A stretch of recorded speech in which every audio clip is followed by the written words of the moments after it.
চূড়ান্ত হয়ে গেল 2024 কোপা আমেরিকার কোয়ার্টার ফাইনালের জন্য 8টি দল। গ্রুপ পর্বের 16টি দলের মধ্যে 8টি দল ইতিমধ্যে বিদায় নিয়েছে এবারের কোপা আমেরিকার আসর থেকে।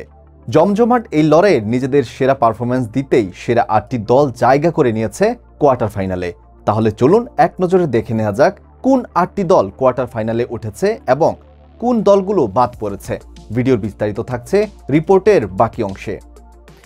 এবারের কোপা আমেরিকায় গ্রুপ এ থেকে চ্যাম্পিয়ন হয়ে সর্বপ্রথম কোয়ার্টার ফাইনাল নিশ্চিত করেছে আর্জেন্টিনা।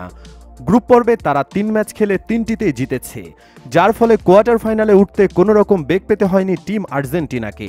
বেশ দাপটের সাথে কোয়ার্টার ফাইনালে উঠেছে লিওনেল স্কালোনির দল। এই গ্রুপ থেকে রানার্স আপ হয়ে কোয়ার্টার ফাইনালে উঠেছে কানাডা। তারা 3 ম্যাচ খেলে 1টিতে জিতেছে, 1টিতে ড্র করেছে এবং 1টিতে হেরেছে, যার ফলে মোট 4 পয়েন্ট নিয়ে তারা কোয়ার্টার ফাইনাল নিশ্চিত করেছে। গ্রুপ বি থেকে চ্যাম্পিয়ন হয়ে কোয়ার্টার ফাইনাল নিশ্চিত করেছে ভেনেজুয়েলা।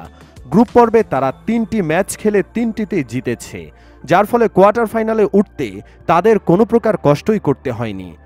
অনেকটা আরামের সাথে কোয়ার্টার ফাইনালে উঠেছে ভেনেজুয়েলা। বি গ্রুপ থেকে রানার্স আপ হয়ে কোয়ার্টার ফাইনালে উঠেছে ইকুয়েডর।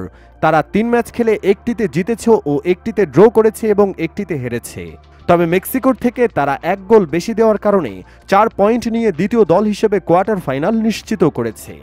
গ্রুপ সি থেকে চ্যাম্পিয়ন হয়ে কোয়ার্টার ফাইনালে পাড়ি জমিয়েছে উরুগুয়ে। গ্রুপ পর্বে তারা 3 ম্যাচ খেলে 3টিতেই জিতেছে, যার কারণে কোয়ার্টার ফাইনালে দুর্দান্তভাবে উঠেছে উরুগুয়ে। বলা যায় অনেকটা হেসে খেলে কোয়ার্টার ফাইনালে উঠেছে তারা। সি গ্রুপ থেকে রানার্স আপ হয়ে কোয়ার্টার ফাইনালে উঠেছে পানামা। তারা 3 ম্যাচ খেলে 2টিতে জিতেছে এবং 1টিতে হেরেছে, যার ফলে মোট 4 পয়েন্ট নিয়ে তারা কোয়ার্টার ফাইনালে পা রেখেছে। 1 ম্যাচ হাতে রেখে গ্রুপ ডি থেকে কোয়ার্টার ফাইনালে ইতিমধ্যেই নিশ্চিত করে ফেলেছে কলম্বিয়া এবং ব্রাজিল, কেননা কলম্বিয়া 2 ম্যাচ খেলে 2টিতে জিতেছে, যার ফলে তারা পয়েন্ট টেবিলের শীর্ষে রয়েছে এবং ব্রাজিল 2টি ম্যাচ খেলে 1টিতে জিতেছে এবং 1টি ড্র করেছে, যার ফলে তারা দ্বিতীয় স্থানে রয়েছে।